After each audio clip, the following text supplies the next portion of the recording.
Saturday the 29th of June, and welcome to our Saturday evening news.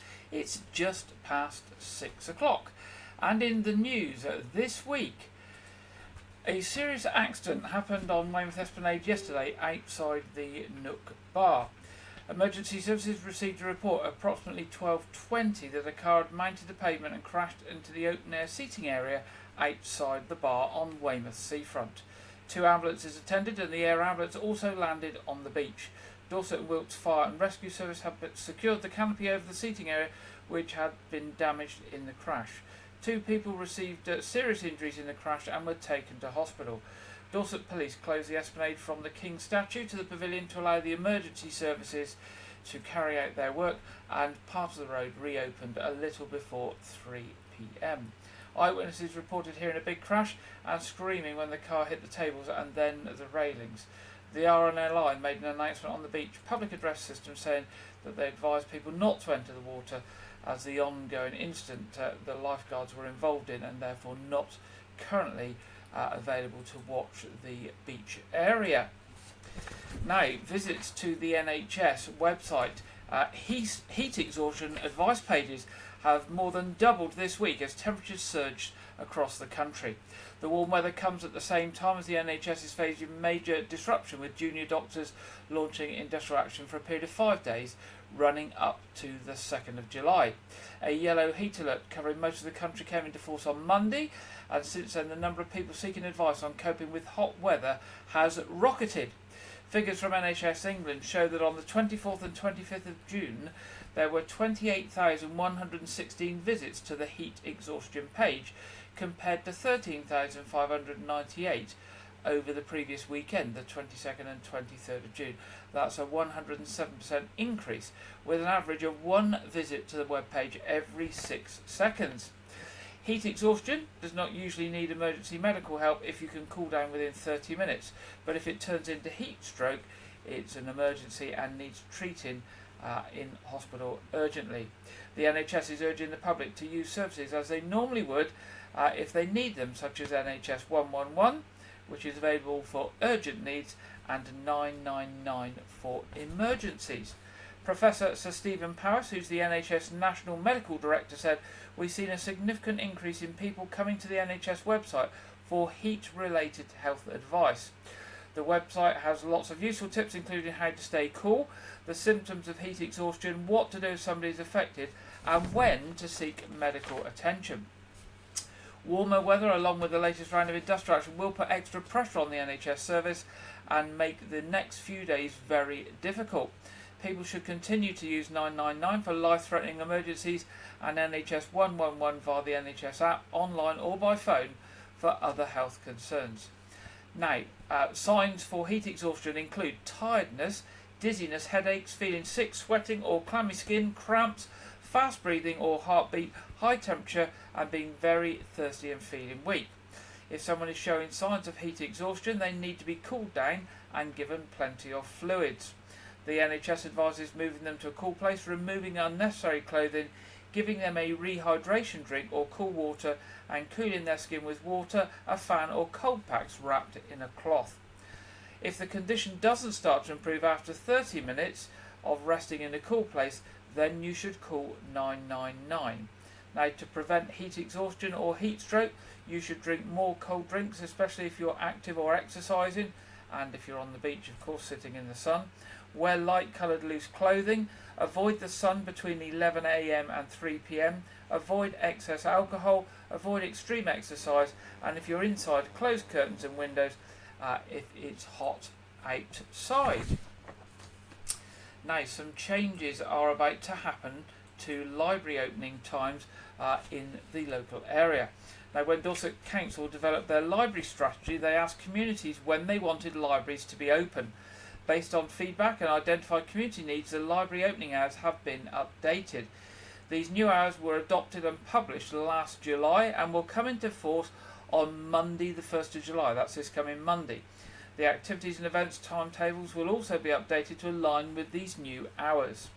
While some libraries may see a bigger change than others, overall they have been able to keep almost the same number of weekly staffed hours across the library network.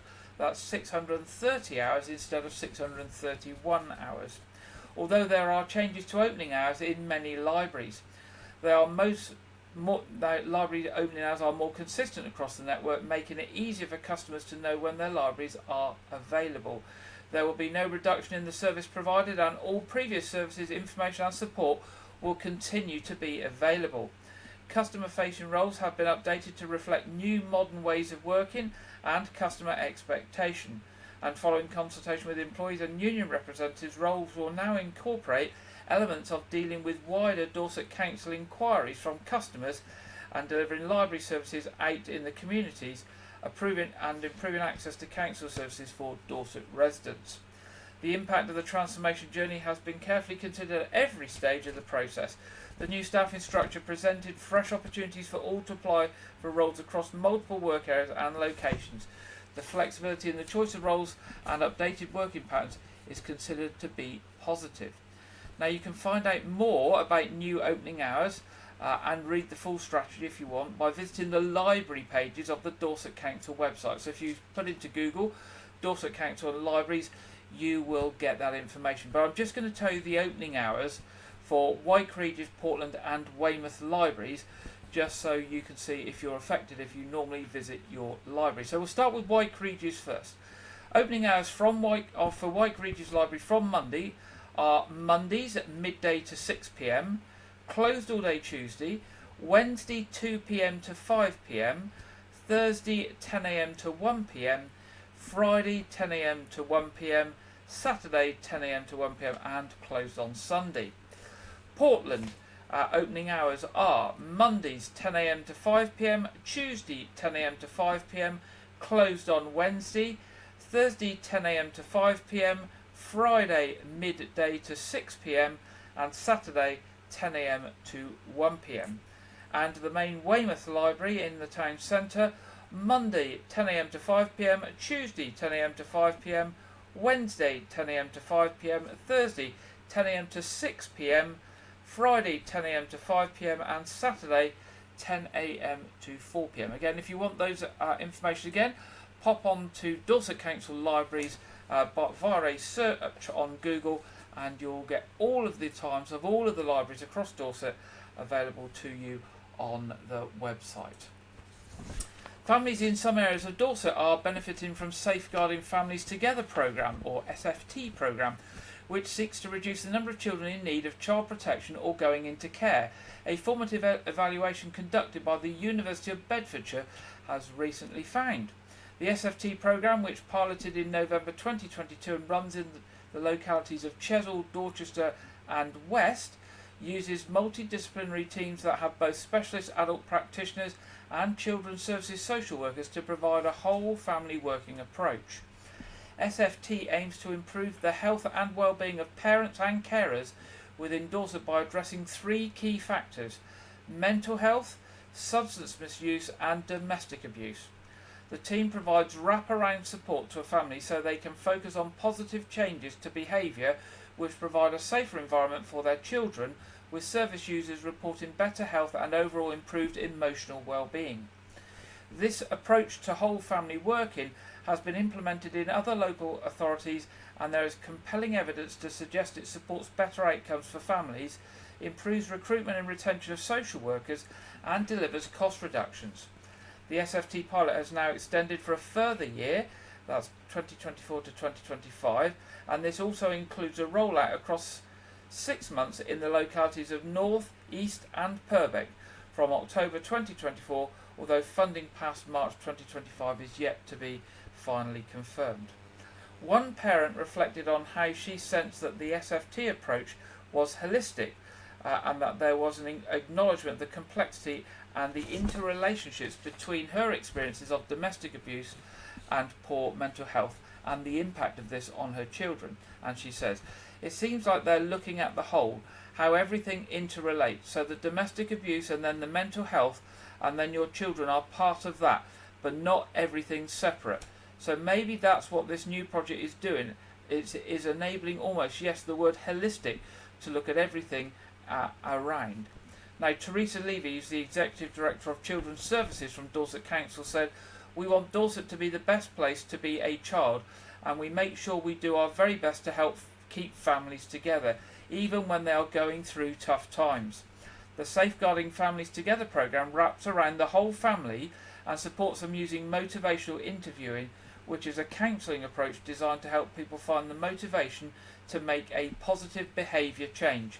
I'm incredibly pleased that it has shown positive impact on our families and that we are able to extend it to cover the whole of the Dorset Council area. Now, Dorset's much loved... Oh, the picture's not come up. There we go. Let's try again. Dorset's much loved colourful hanging baskets have returned to the heritage lamppost in South Street following significant investment by the Town Council, with additional support from Dorchester Bid, which helped cover the costs of the vibrant plants. The Council gives special recognition to the Outdoor Services team for their dedication to the project. They will be responsible for watering and maintaining the hanging baskets throughout the summer, ensuring the town centre remains a delightful site for residents and visitors alike. Councillor Robin Potter, who's the Mayor of Dorchester, said the return of the hanging baskets to South Street brightens up the area by giving splashes of vibrant colour as people go about their business. This highlights the Council's ongoing commitment to enhancing the beauty and charm of Dorchester. We are grateful to Dorchester Bid for their financial support and to our Outdoor Services team for their hard work in watering and maintaining these lovely displays. Now we turn to this week's appeals from Dorset Police. Police officers are appealing for witnesses or anyone with information to come forward following a burglary in Weymouth. Between 2:45 a.m. and 3 a.m. on Thursday the 20th of June, two men boarded the TS Jack Petchey training ship, which was moored outside the Harbour Master's office in Weymouth Harbour. It is reported that 2 laptops were taken. Police Constable Anthony Frost of Weymouth Police said, "We are investigating this burglary and I'm keen to hear from anyone with information that might assist our inquiries. I would urge anyone who witnessed suspicious activity in the area or any motorists who may have captured any relevant dashcam footage to please get in touch." Excuse me. Officers are also appealing for witnesses or anyone with information to come forward for an attempted burglary in Weymouth. Dorset Police received a report at around 2:40 p.m.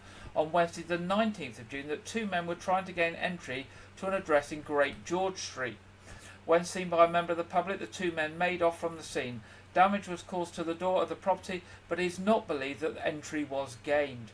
One of the men is described as wearing a black jumper with a white t-shirt underneath and blue jeans. The other was wearing a grey jumper with a light-coloured bucket-style hat. Both men had blue medical-style face masks on. Police Constable Chloe Seward of Weymouth and Portland Police said, "We are carrying out inquiries to identify the 2 men involved, and I would urge any witnesses or anyone with information that might assist our investigations to please contact us." And finally from Dorset Police this week, detectives are investigating the death of a man at a holiday park near Dorchester and are appealing for anyone with information to come forward. Dorset Police received a report at 12:27 a.m. on Sunday the 23rd of June, raising concerns for the welfare of a man believed to be in Heron Lake at Warmall Holiday Park in Crossways. Emergency services attended, and with the assistance of the fire service, a man was located in the water. Very sadly, the man, aged in his 70s, from the Birmingham area, was subsequently pronounced dead at the scene.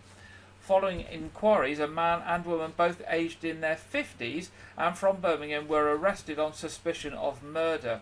The woman was also arrested on suspicion of perverting the course of justice. The man who died and the individuals who have been arrested are known to each other. Investigators leading the inquiries have commented, "We are carrying out extensive inquiries in the area and the holiday park, and a cordon has been put in place as we conduct our investigations. I'm keen to hear from anyone who witnessed or heard anything suspicious in the area during the evening of Saturday the 22nd of June into the early hours of Sunday the 23rd of June. Now, if you've got any information on this incident, this murder inquiry, or any of those, the burglary or the attempted burglary, you are asked to contact Dorset Police on the usual number 101, or if you wish to give information anonymously via the Crime Stoppers charity on 0800 555 111. That's 0800 555 111. Now, with the general election taking place across the country this coming week, that's Thursday, remember, 4th of July, excuse me, residents are encouraged to take part in the democratic process and make their voices heard. All eligible voters will have received their polling cards or voter pack for postal votes by now. And however you decide to vote, make sure you have your say. The polling stations will be open on Thursday from 7 a.m. to 10 p.m. and voters are reminded they must use the polling station named on their polling card. If you're heading to a polling station, please don't forget also that you need to bring valid photo ID. Remember that first started at the last election that we had in the area and is now a legal requirement that all people voting must have valid photo ID. Now, various forms of photo ID are acceptable, including a photo driving licence, passport, older person's bus pass, a blue badge or a disabled person's bus pass. The full list can be found online by searching for voter photo ID. Residents can use an expired ID such as an out-of-date passport as long as the photograph is still a good likeness. Polling station staff will be located inside the polling station and will be wearing badges marked either presiding officer or poll clerk.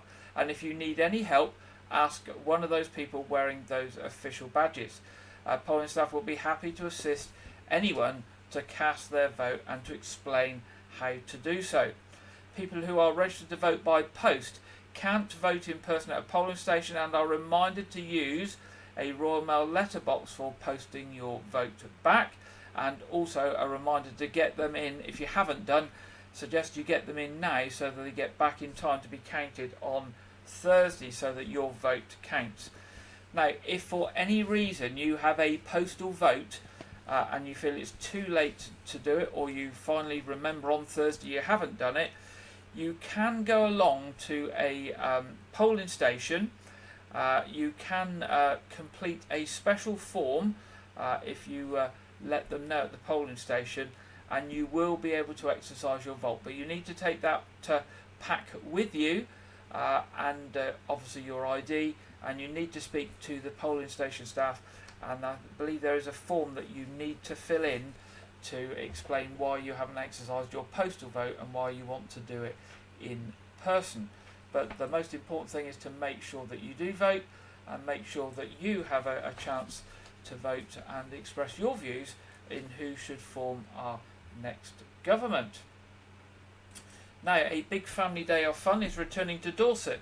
The Family Fun Day is set to take place at Weymouth Rugby Club in Monmouth Avenue on Sunday, July the 14th from midday to 7 p.m.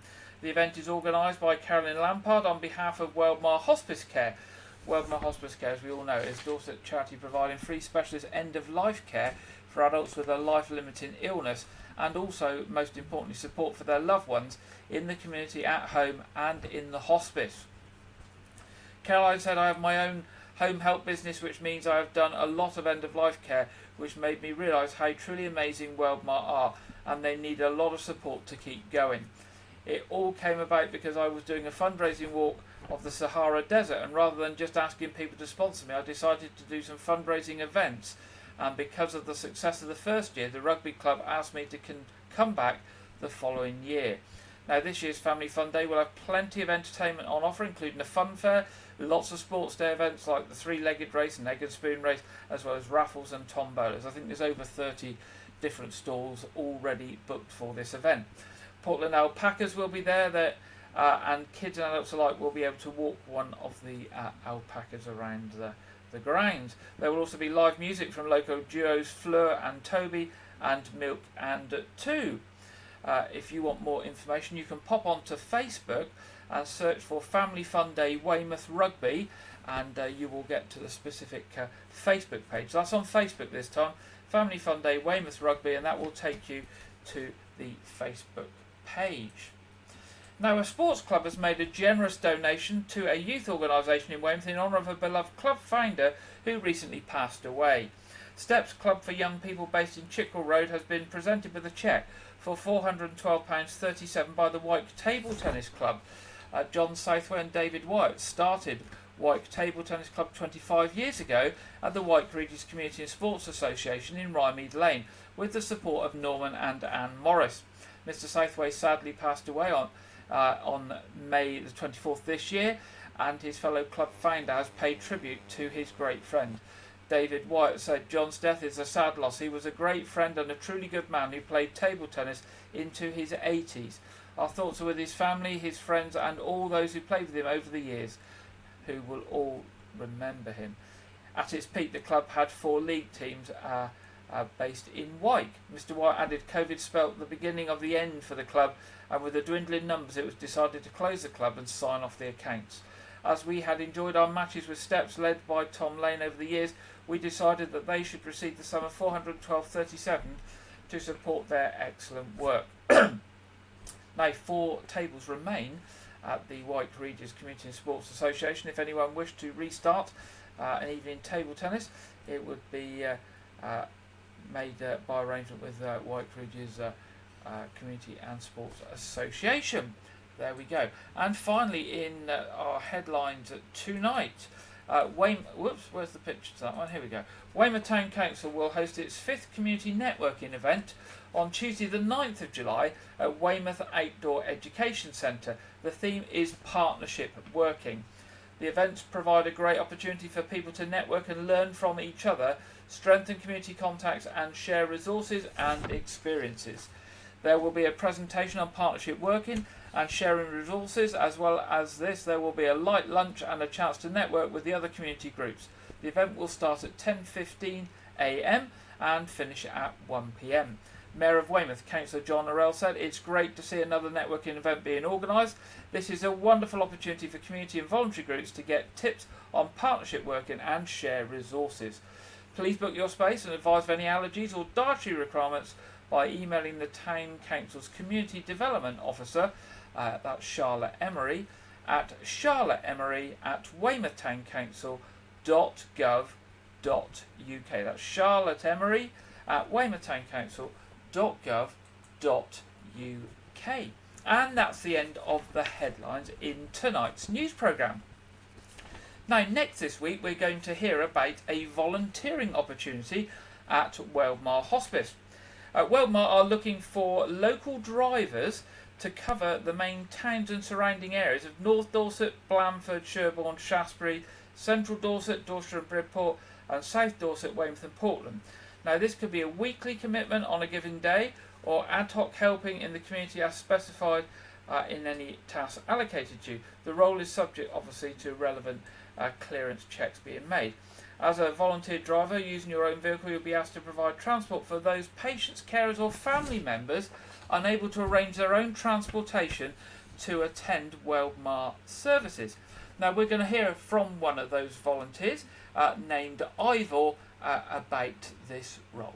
Hi, my name is Ivor. I am a Weldmar Hospice Care volunteer driver. I pick people up from their homes and take them to the inpatient unit for well-being sessions and counselling, then return them home afterwards. I find it very satisfying knowing I am making a difference for someone who otherwise would have no means of getting to the inpatient unit, plus this helps me keep active.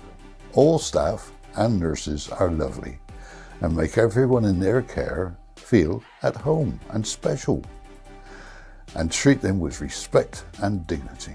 If you have a few hours a week to spare, then come and join us.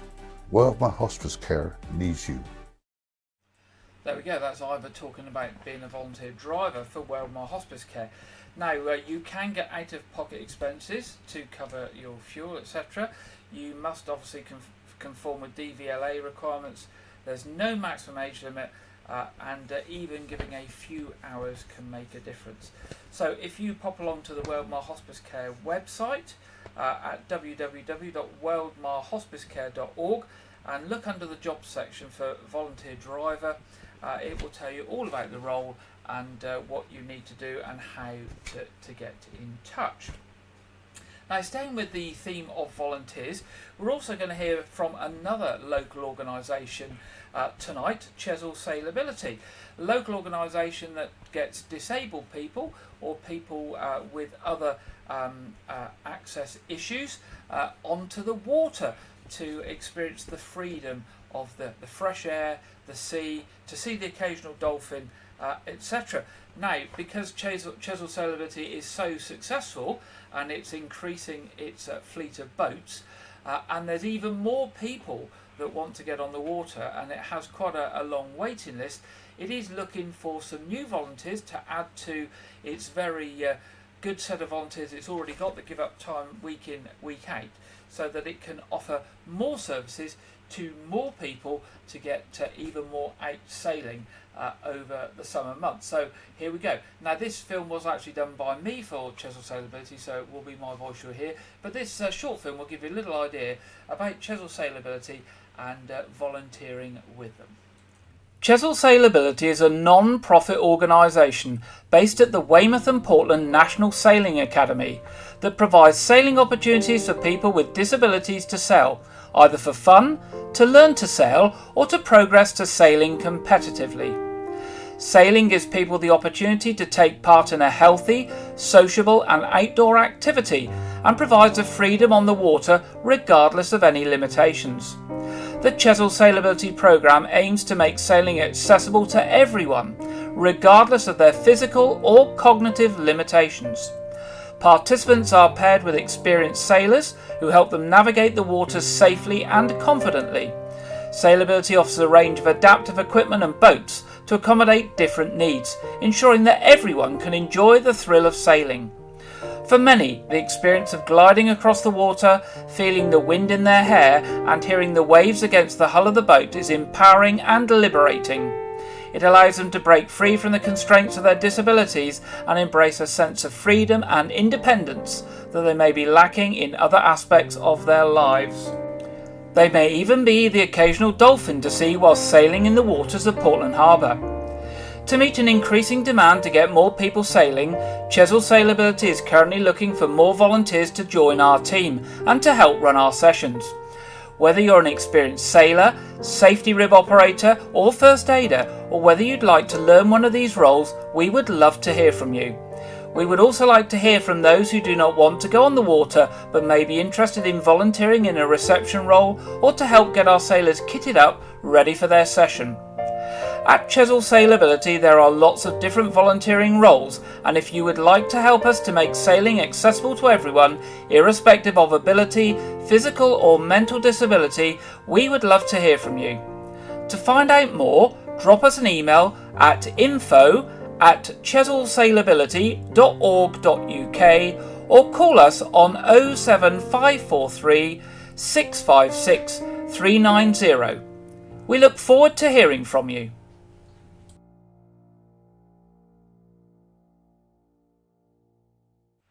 There we go, that's Chesil Sailability, very successful charity that runs from the Weymouth and Portland National Sailing Academy and gets people with all sorts of disabilities out onto the water and lets them experience the freedom of fresh air and water and seeing the occasional dolphin.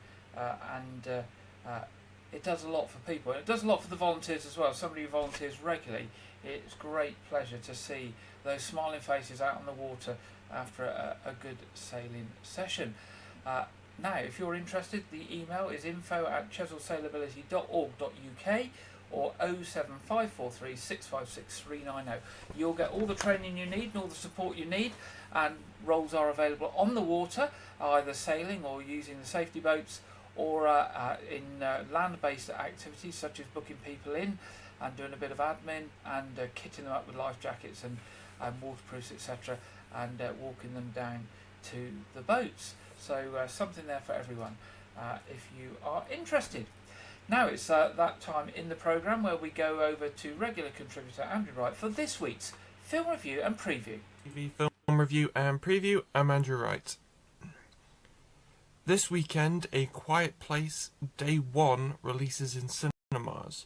The film is a prequel to 2018's A Quiet Place and revolves around a woman called Sam during the first stages of the invasion by alien creatures that hunt with ultrasonic hearing. Hence why in the first film everyone communicates with sign language, and it got quite the first film got quite famous for that. This film, Day 1, stars Lupita Nyong'o and Joseph Quinn as the main characters who are trying to escape New York, which has been sealed off to try and contain the aliens in Manhattan. The film also stars Digimon Honsu reprising his role from 2021's A Quiet Place Part 2, and John Krasinski, the star and director of the first two Quiet Place films. He's producing this, he's not directing it. This film is directed by Michael Sarnowski, I believe it is, the director of the Nick Cage, John Wick esque indie film Pig. I haven't checked the critic reviews. The film is in cinemas this weekend. I think I have heard good things. It's just but primarily what I've heard is that it's one of those franchise building films, and I'm actually looking forward to watching it. I'll watch it when it comes out on Blu-ray, so I'll be in a few months' time. So stay tuned for that. Also released this weekend is Horizon, an American Saga, Chapter 1. A 3-hour first chapter to a 4-part Western film series directed by and starring Kevin Costner, which he famously gave up his role on the TV show Yellowstone to do. The film is set during the pre- and post-American Civil War periods. I don't know if it's just if this film's just like a pre-Civil War, or it's across both. It's not clear if the pre to the post encompasses all 4 films. And it depicts the events that expanded the American West. It's a 4-part film series, and this first film is 3 hours long, which is quite a hefty. It's quite a hefty film to watch in the cinema. So far, critics' reviews have been mixed, about 50-50. With some, I've seen some reviews saying, yeah, it looks great, but it's very dull, which I know is not a great indicator for me to say go see the film. The film's in cinemas this weekend. The second film is scheduled for release in August. I don't know about the UK. It probably will be the same in the UK. So far, the second film is less than 3 hours. It's about 2.5, something like that. And they're filming the next part 3 now. So. But yeah, there was quite a lot of controversy when these films were announced, because Kevin Costner burned quite a few bridges to do them. That's all I have for this week, but be sure to check back next week, where I'll be reviewing the home video release of Kung Fu Panda 4. Now back to Gary in the studio. Thank you very much, Andrew. It's now time to go over to the Met Office for the weekend weather forecast and see what the weather is in store for us. And this week we are joined by Craig Snell. Hello there, welcome to your latest Met Office weather forecast. Well, this weekend most of us should see some sunshine, but there's also a little bit of rain around. Most of the rain will courtesy of this fairly weak area of low pressure that will move into parts of northern England and Wales today. But either side of it, there should be some decent spells of sunshine, and actually for most, Sunday offers a fairly dry picture, but you can see further weather fronts waiting in the Atlantic for the start of next week.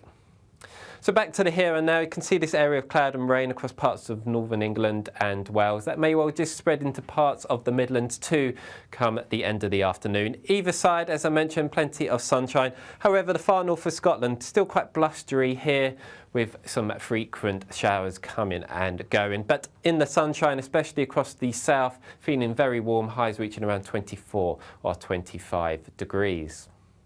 Into this evening, this area of cloud and rain gradually works its way south-eastward, so it will cheer up for a time before sunset across parts of Northumberland and Cumbria.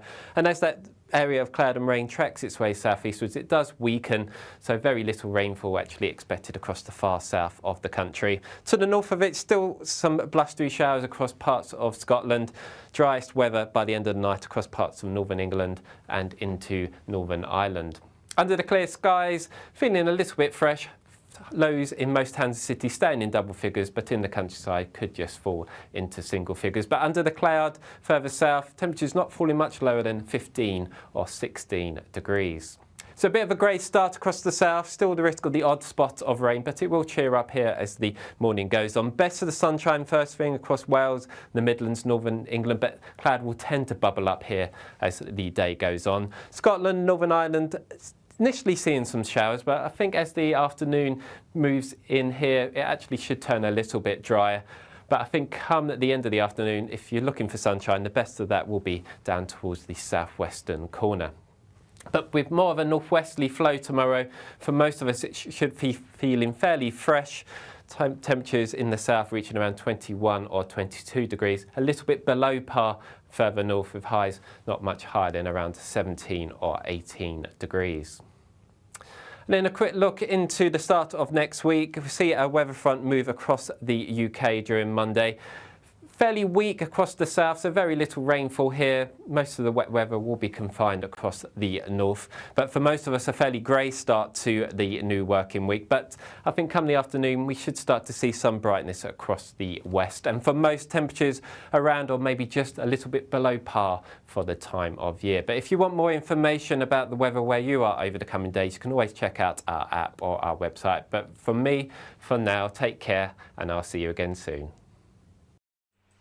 Thank you very much there, Craig, for that, the weekend weather forecast. And now looking at the weather on the south coast down here at in Dorset. There we go.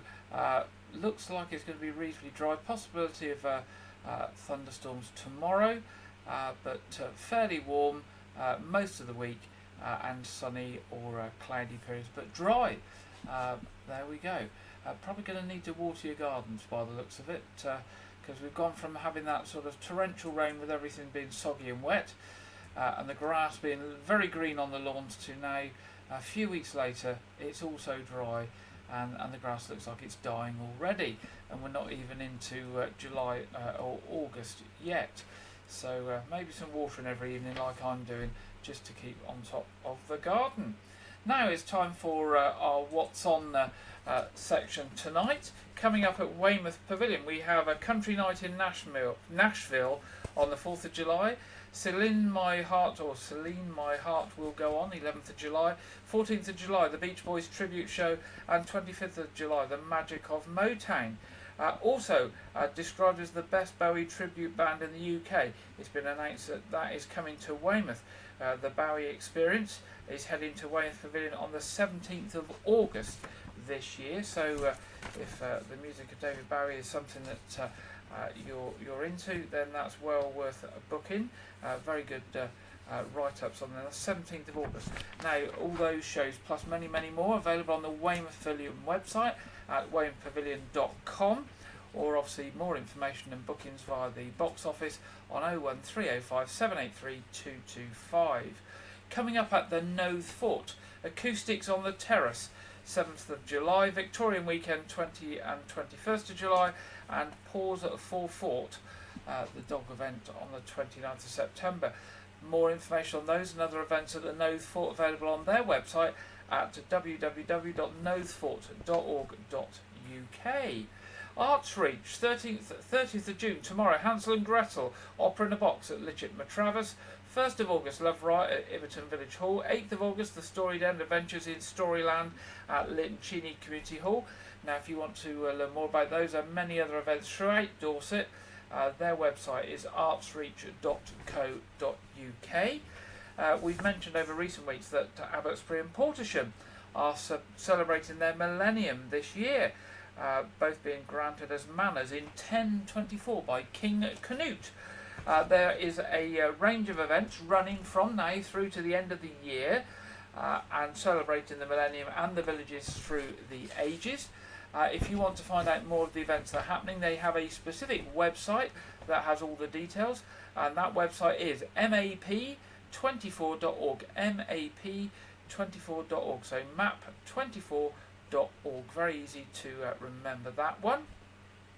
Now there's going to be a week of events and trips and talks taking place this summer to celebrate the life of Thomas Hardy.